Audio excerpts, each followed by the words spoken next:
he had actually moved her from the house and moved her into like an abandoned farmhouse. And she said there was no electricity, no running water.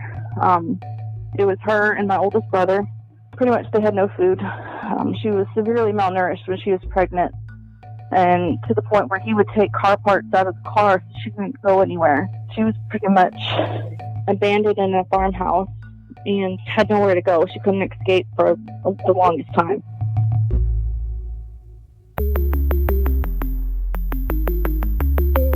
Who am I? Who am I? Who am I? Who am I? Who am I? Who am I? Who am I? This is Who Am I, Really? A podcast about adoptees that have located and connected with their biological family members. I'm Damon Davis, and on today's show is Lorie. She called me from Georgia before her move to Washington State. She was adopted after her biological mother lived with her adoptive parents. But that boarding situation was forced because of abuse, which was a recurring theme in Lorie's home thereafter. She tells the story of growing up reminded of the privilege she lived with, but wanting only to be herself, not keep up appearances for her mother. When she found her birth mother, she was able to share her sons with the woman who had missed out on her youth years ago. This is Lorie's journey. When I spoke to Lorie from Georgia, she was planning to move their young family west to Washington following her husband's career in the United States Army. Lorie's 5-month-old son was in the background, so you might hear him from time to time. She told me that she was born and partially raised in Central California, where her parents and most of their family were from. She didn't really know too many adopted kids in her area, and adoption wasn't spoken of in her home. She said she was one of 4 that her parents tried to adopt. Her oldest brother is 5 years older than herself. Lorie was adopted at birth after her parents had fertility issues and even lost a child. Their parents tried to adopt another boy, but the adoption fell through and the boy went back to his biological family. Lorie shared that she had good memories of her childhood with a tight-knit family and grandparents who were great people. But when she was 10, her parents tried to adopt a brother and sister who would have been 2 middle children between Lorie and her brother. But their adoptions didn't work out either. About that time when I was about 10 years old, I don't know what necessarily happened or anything, but it was just stuff that just went downhill. I know my oldest brother was kind of like a troublemaker. He did a lot of things kids shouldn't do, and I know he kind of wreaked havoc on my parents. But I don't think it was necessarily because he was just like rebellious or anything. I just think that's the only way he knew how to get attention. Yeah. And I know that took a toll on them, but that's like around the time I remember they started drinking too. And it was just, I don't know, it was like a big snowball effect. It just kind of went negative from that point on. Lorie admits that she may have been naive to the drinking when she was younger. She said that things seemed to start out almost perfectly because she was really close to her dad. But the family dynamic did change when she was 10. Her parents' drinking and the stress of her brothers acting out took a toll, and their home turned abusive.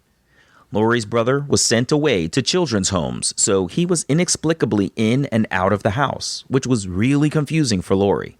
When she asked about her brother, her parents said he was at summer camp. When Lorie asked why she wasn't in summer camp too, her mother changed the subject, just like she always did.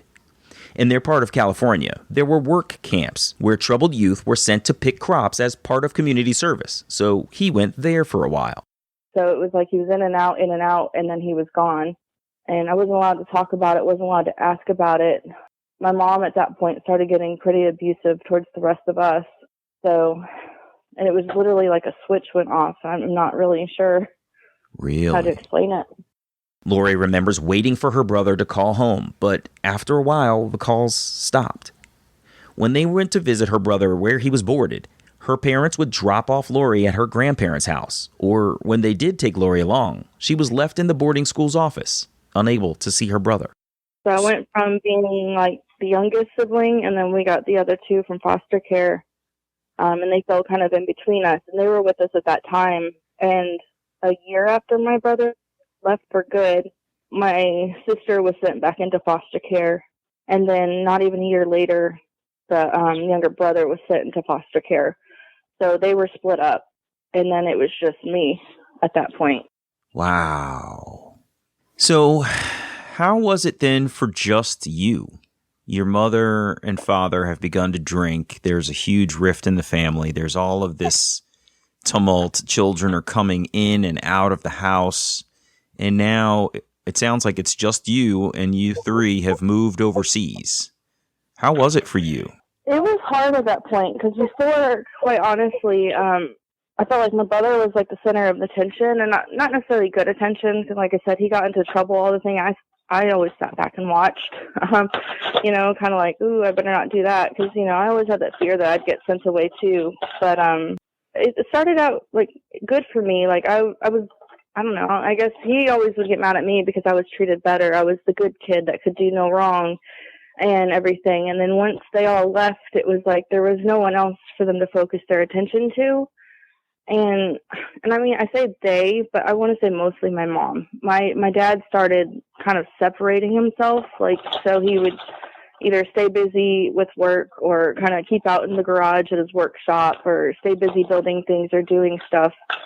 And it was just mainly like at that point, it was like my mom, just, she had to, I don't know, get out her anger, her stress, or whatever out on me. Like I was being put under a microscope all of a sudden. Lorie was 14. As a young woman, her self-esteem was oscillating, and her mother was overly critical of her appearance, tried to dissuade her from her interests, pushed her to be like other girls, and generally torpedoed Lorie's self-esteem. I felt like I had to try to prove myself to her, and even more so for the fact that, well, I might get sent away too, and I don't have anywhere to be sent to. So it was just kind of like that huge thing, like, what do I need to do to stay here? And what do I need to do to please her or, to make her proud, to make her happy? So I spent my teen years just trying to battle with that on a daily basis. And may I ask, she sounds like she put a lot of emphasis on your looks. Tell me a little bit about your look at the time. Do you resemble her and your father at all? And two, were you, sort of a tomboy in a, sort of very, more girly world? Tell me why you feel like she was so focused on your looks. Well, to be completely honest, I didn't look like anybody in the family. And I mean, the only thing that we had in common was we had blonde hair, and she had green eyes, I had blue. But other than that, like, my dad was dark complected. He had straight black hair, and here I was just, and I was chubby too. So I've always been kind of a solid, sturdy girl from the get-go, and she's a small, petite woman. So I towered over her. And my dad wasn't that tall either. So we looked completely like opposites, to be honest. And growing up, as I was older and I'd reflect back on our pictures, I went, at one point my hair was curly. And at the same time when my mom would go and perm her hair. And then my hair went through this phase where it started turning brown, and she would dye her hair brown. And I don't know if she did that subconsciously or if she was always trying to make it look like I was hers. Lorie's mother loved dresses and really girly stuff, but Lorie found herself in jeans and a t-shirt out in the garage with her father and the boys. She was a big tomboy and loved sports, but that didn't fit the family's general overemphasis on image. Lorie said that was a key difference in her personality from theirs. She's not interested in striving to look perfect, and she described herself as the kind of person who appreciates people for who they are, not the image they project. We're completely polar opposites in every aspect, and it's always been that way. At first I thought, well, maybe I'm trying to be a rebellious kid or trying not to be like her. But it's like, as I learned more about who I was, I'm like, no, that's just always been me. Yeah, it's funny when you reach that moment when you realize you need to stop battling against your true self, right? Exactly. Going back a bit, Lorie found out by accident around 4 or 5 years old that she was adopted. She said she's always been observant and inquisitive, so before she knew she was adopted, she detected how her family didn't look alike, didn't have the same interests or the same traits like what she witnessed in other families.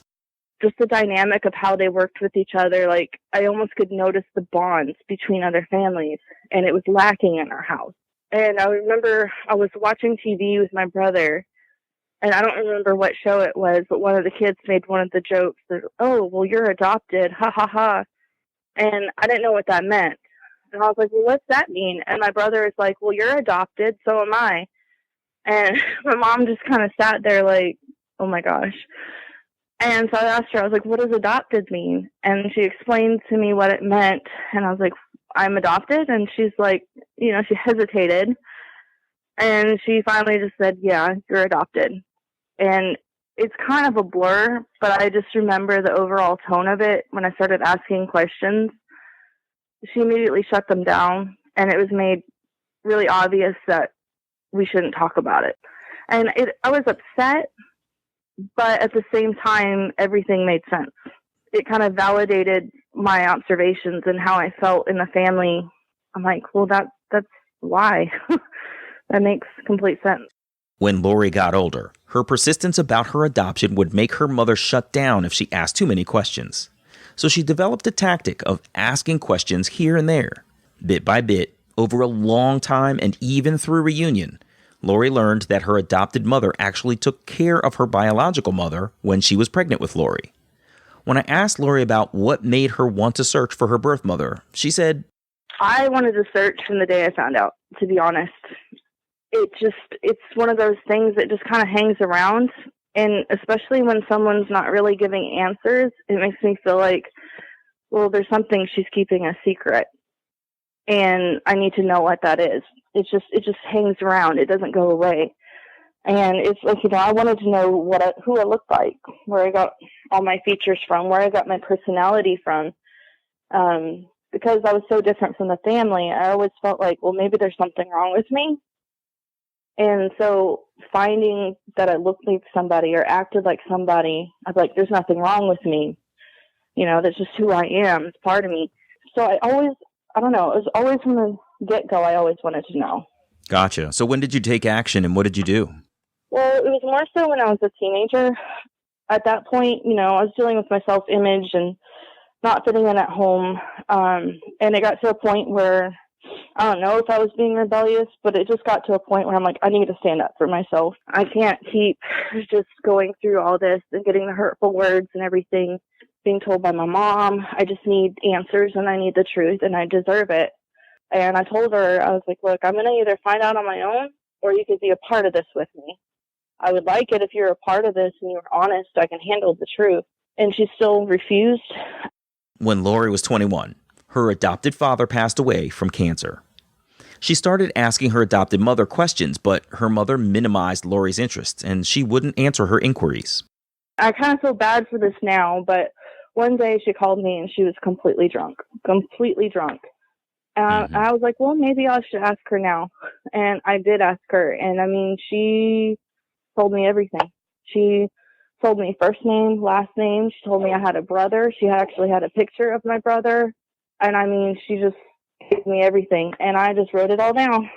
And from that point, I was able to use that information with some background information I got from a search angel to match up who my mom was. And I just took it from there and went. Wow. Can you just take me back for a minute and tell me a little bit about that guilt that you feel over getting the information while she was intoxicated? Well, I felt like I didn't intentionally do it as to play a game or to get my way or anything. I don't know. I just always have this kind of guilt, like I tricked her. I don't know. She has this way to make me feel guilty about stuff. And it was just, I kind of felt like I tricked her because, a few days later when she was sober and I asked her, she shut down. She wouldn't talk about it. And I realized at that moment, she didn't realize that she had told me everything. Interesting. Like, so she didn't remember at all that you guys had that discussion? No. That's fascinating. No. I can't help but think of the image, if there was a locked door in your house for years and you had to pass by it every day and you could never look inside and suddenly, like one day you walked by and the door was cracked open, you would look in, Yeah.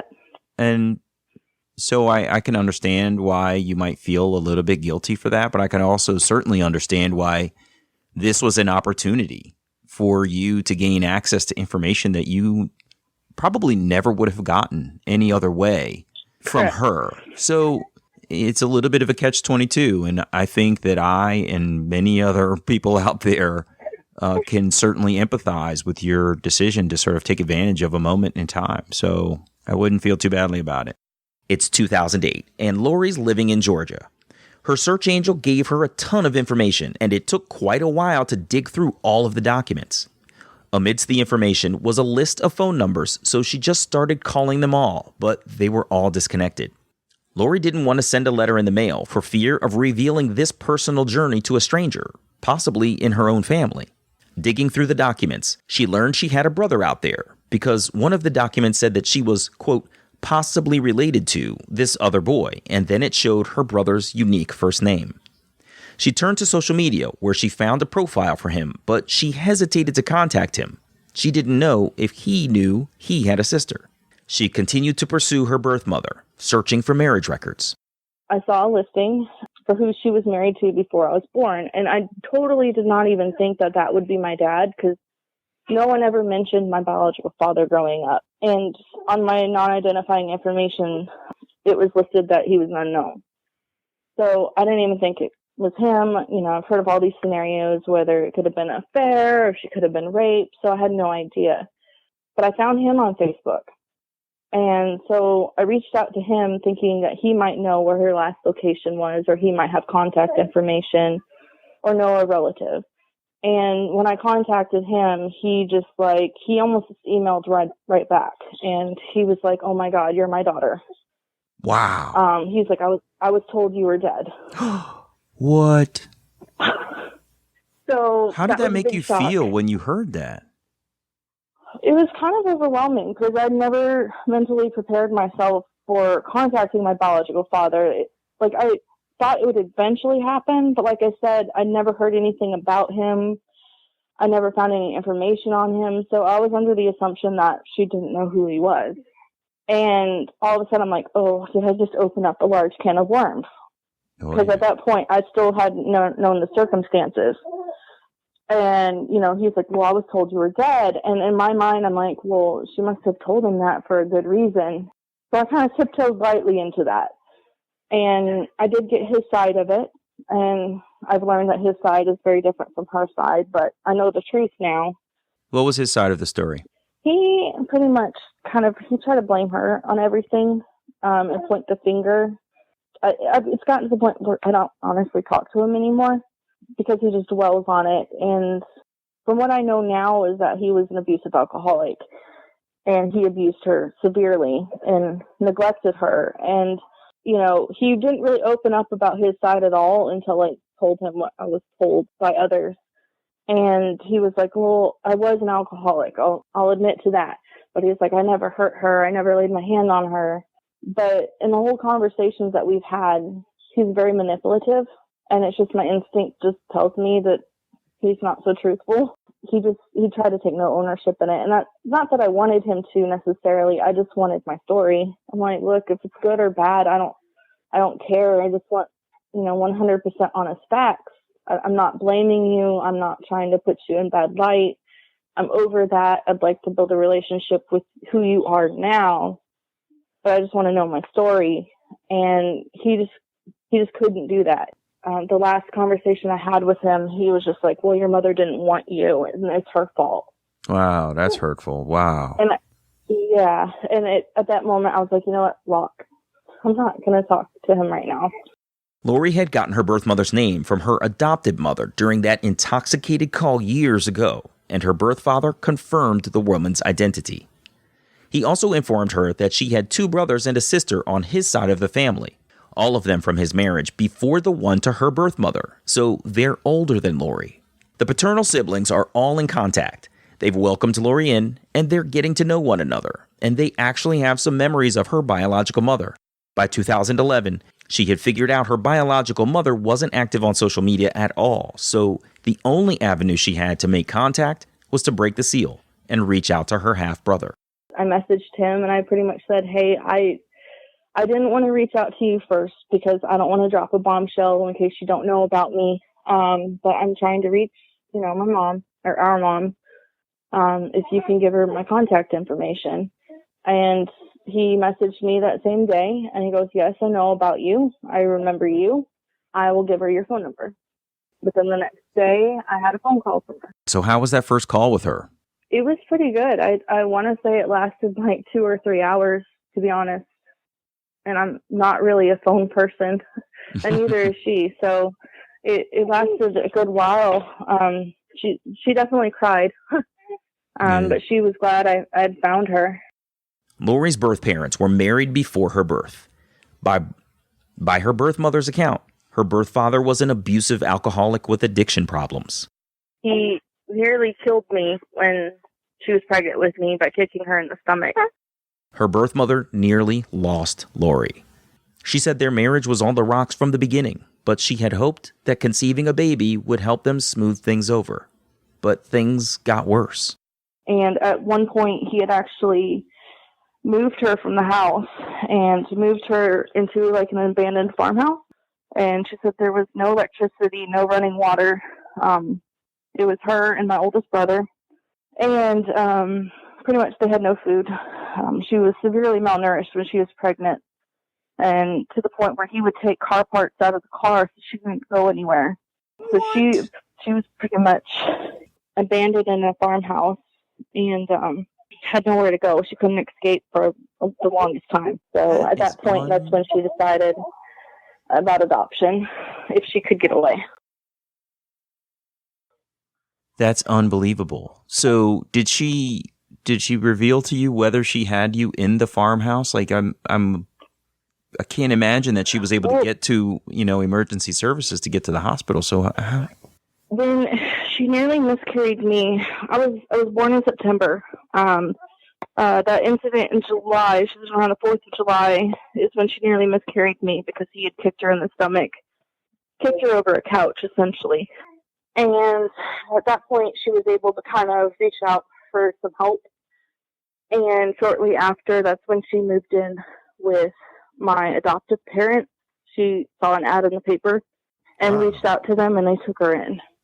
Oh, that's so interesting. What was the ad in the paper for that your parents just need a roommate kind of thing? Or do you know? No, they were trying to adopt a baby. Oh, interesting. And she knew she was pregnant and was going to have a child. This was a perfect scenario for her to get rescued and for you to be adopted. Correct. Wow.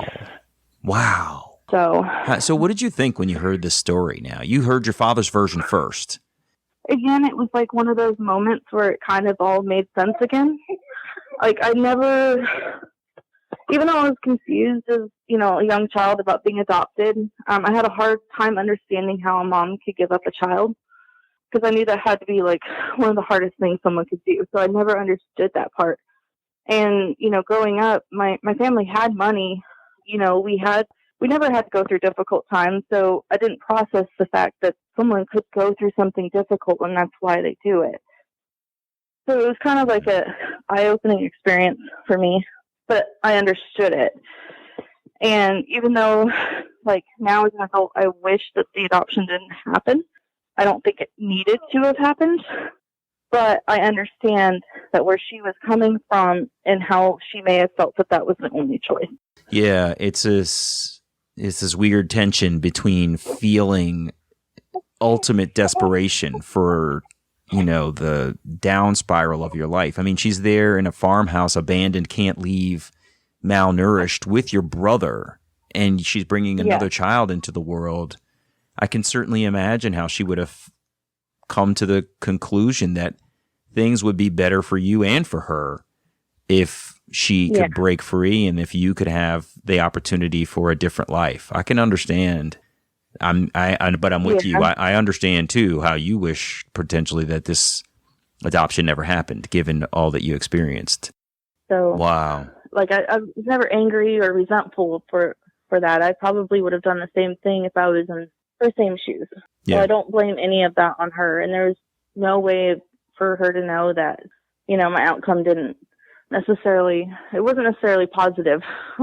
I was so intrigued by the fact that Lorie's birth mother boarded with her adopted parents before she gave birth and transferred custody of her daughter to them. Lorie said her birth mother actually maintained contact with them for many years after she gave birth. She wrote letters and cards, I guess. I never saw them. They got destroyed. And she would make blankets and send them Yeah. And you never got them? No. Wow. And that was one of the questions I asked a lot was, you know, because as a kid, I wanted to know, did she think about me? You know, because I thought about her. I'm like, she had to have thought about me. You know, especially on my birthday, holidays and stuff like that. It's always kind of sad for me on those days. And it's just something I never told my family that I thought about, but that's all I thought about on those days is like, wonder what she's doing, wonder if she's sad. And knowing as a kid, if I were to have those letters or cards or like the little things, I think it would have kind of eased my mind a little bit. Yeah, right. Just that small bit of comfort. And instead, you were robbed of it because they took Correct. the evidence of her thinking of you and got rid of it. That's really awful. Yeah. Wow. Yeah. And, you know, and I understand, and I understood too, you know, my adoptive mom was scared of losing me and whatnot. But at the same time, she'd tell me that. But at the same time, in my mind, I'd think, well, if you're so scared of losing me, why don't you treat me better? Because when I was a teenager, it actually did become physically abusive for me to the point where I'd have to call the cops. And because I was overseas, I couldn't just run away. I couldn't just leave country. Lorie's family was living abroad on a military base. She was trapped in abuse, the same way that her birth mother had been before she was born. During those years, Lorie's adopted mother resorted to reminding her just how good she had it in her life. They lived in a nice house, and Lorie had braces on her teeth. Those braces were a frequent talking point for her mom to remind Lorie of the privilege she lived with. To me, it never mattered how nice the house was. I didn't care if I had crooked teeth. You know, I wanted to be able to have a connection with somebody that loved me unconditionally and supported my goals and things like that. And I didn't get that with my family. I wondered about Lorie's relationship with her biological mother. They haven't met because money was tight, and at the time of our interview, they lived on opposite coasts. But they have a pretty close relationship with lots of texts and conversations. We've had long conversations, and it's kind of strange to me. It's just the last, 6 years, 7 years. I'm a lot closer to my biological mom than I've ever been with my adopted family. Wow, that's fascinating. I'm glad to hear that, though. It just clicked. It just kind of clicked. So, and with my siblings as well, I have met my half-sister on my dad's side because she, too, her husband was stationed out in South Carolina. And funny story, when the hurricane came through and we had to evacuate, we went up to her place, and that's when I met her. Is that right? Oh, my gosh. That's so crazy. So I got to meet her during a hurricane evacuation. The great thing about it to me is in my adoptive family, I was close to some people, like my grandparents, but they all died when I was really young. So I pretty much just have my mom in my adoptive family, and coming in contact with my biological family, it's like I'm having opportunity now to still have a grandmother, to have a great aunt, to have siblings, to have everything I've lost. And not only that, but my kids are allowed to have memories with grandparents that they wouldn't have had otherwise. On the other hand, Lorie's relationship with her adopted mother is rocky, to use her words. Lorie moved out of her home when she was 18 years old and was on her own. But she's learned that she and her mother get along better when they don't live together. Her mother was still overseas when Lorie moved back to the United States, and Lorie continues to move around the country. She was still overseas when I moved back to the States, and I've moved kind of all over the States since then. And, you know, now she's a few states away, and I'll go and visit every once in a while. I'm still a daughter. That's despite the fact that, you know, she's not exactly the nicest person at times and can be very hurtful. I'm still, you know, I promised myself that I won't treat family that way. So as a promise to myself, I still, you know, I'm still a daughter. If she needs help, I'll go help her. Like when my dad died, I moved across the country to go be with her and help her, you know, move and get settled into a new place and kind of grieve that and do all that. And then, you know, when she remarried and her second husband passed away, I went there, helped her with that because, you know, I promised I'm going to be that family member for other people, just kind of turn something negative into something positive. Yeah. So I just have to kind of keep her distance and not bring up my biological family at all. Yeah. Like I live two different lives. Yeah, it's funny how sometimes you have to separate the two in order to maintain basically everybody's sanity, your adopted mother's and your own. Lorie said that now, at 31, she's setting goals for herself, and she feels blessed to have an awesome husband and kids. For Lorie, having children was really something that she waited for, and that has proven to be an amazing component of reunion for her. Crazy part about that was, too, is I was dealing with infertility before I came in contact with my biological family. And one of the things I always said was I wanted to wait to have kids until I found them because, I wanted, medical history and whatnot. Well, shortly after I got that phone call from my biological mom, I found I was pregnant like a month later. What? After trying for like 6 years. Yeah. That's incredible. And so it was just kind of like perfect timing. And, we bonded a lot through that too. She made blankets and sent baby clothes, and she's been able to, get pictures of her grandkids and do all that stuff. So that's so interesting. That feels like it's in some ways come full circle. The things that she tried to bestow upon you in your family when you were growing up, she now gets to do for your child, her grandchildren, the blanket making, exactly, and gift delivering. That's really awesome. Yeah. It's kind of cool. Like, and at first when we came in contact, I didn't really talk about the abuse in my adoptive family or, what happened, because I was so scared that she'd feel guilty. Yeah. She deals with a lot of anxiety and depression. I would say she's suffered the past 31 years.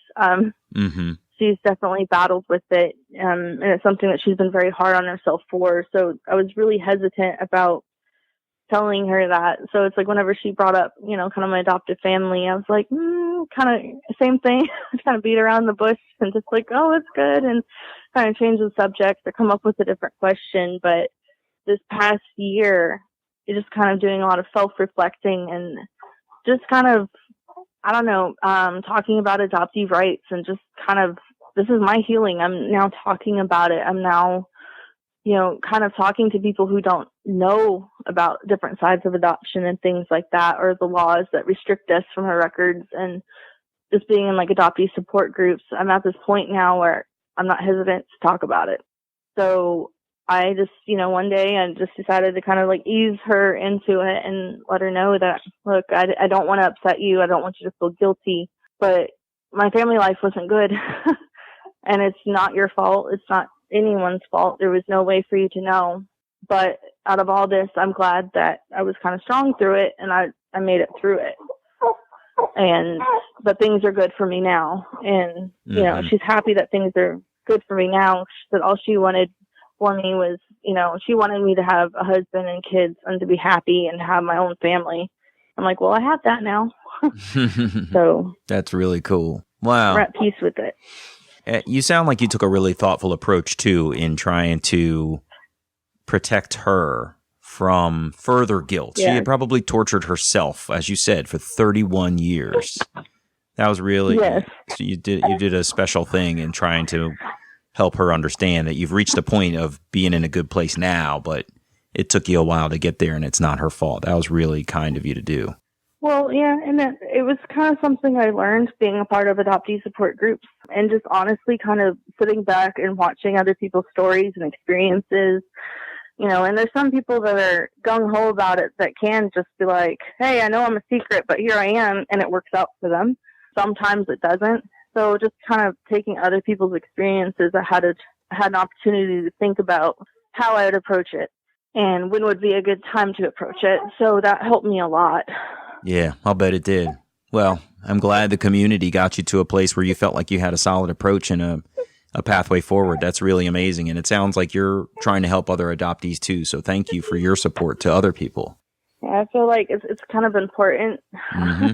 Yeah. And I, like I said, growing up, I didn't get to talk about it. It was a big hush-hush secret. You don't talk about it. And that did more harm than good for me, I think. And we can't fix all the negative sides of adoption right away, but just even talking about it or just validating other people's experiences, I think is important, whether they're good or bad.